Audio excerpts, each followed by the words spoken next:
Now to a developing story out of Fort Lauderdale, Florida. 5 people dead, 8 wounded after a gunman opened fire at the airport there. And tonight we are learning the man may have been mentally disturbed, hearing voices telling him to commit the violent act. Good evening. Thanks for joining us. I'm Nadine Woodward. Terrifying moments at that airport. Cleared now and a man under arrest for that shooting in Florida. KXOI4's Caroline Rourke working for you. She is gathering the very latest information. And Caroline, we know the name now of the shooter. We do, Nadine. Law enforcement officials say the man was carrying a military ID at the time of the shooting for an Esteban Santiago. They believe he acted alone, but as of right now, no one is sure why he opened fire. Panic and pandemonium at Fort Lauderdale Hollywood International Airport. I had a perfect picture of him coming and walking up and down, shooting the people. Witnesses describe a shooting rampage inside the baggage claim area at Terminal 2. A passenger pulled a gun out of his check bag and opened fire. Saw people running away from Terminal 2 and police arriving. The first reports of shots fired appeared to come in from police already at the airport. The active shooter shot at least 13 people.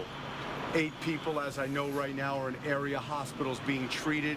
Hundreds of passengers, confused and scared, ran onto the tarmac as ambulances raced by, and numerous law enforcement officers in tactical gear rushed to the scene, quickly taking the suspect into custody unharmed.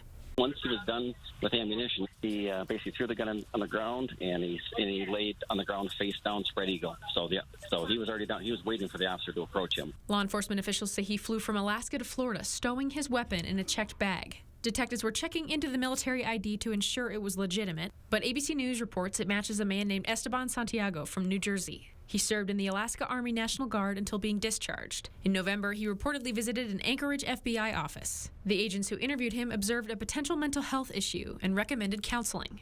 Law enforcement officials believe he acted alone. Still, across the country, airports are on alert. But Spokane International Airport operated normally today. Many folks arriving this afternoon were unaware of what happened in Fort Lauderdale.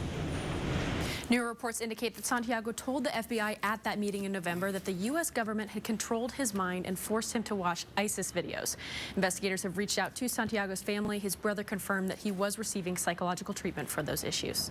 And Caroline, what are the rules regarding checking weapons in your bags? Absolutely. Unloaded guns may be checked in hard-sided locked cases, the purpose of that being to make it difficult to access. Ammunition may be checked as well, but you are required to notify the airline if you do check either of those items. Reporting in studio, Caroline Rourke, KXOI4 News. Thank you, Caroline.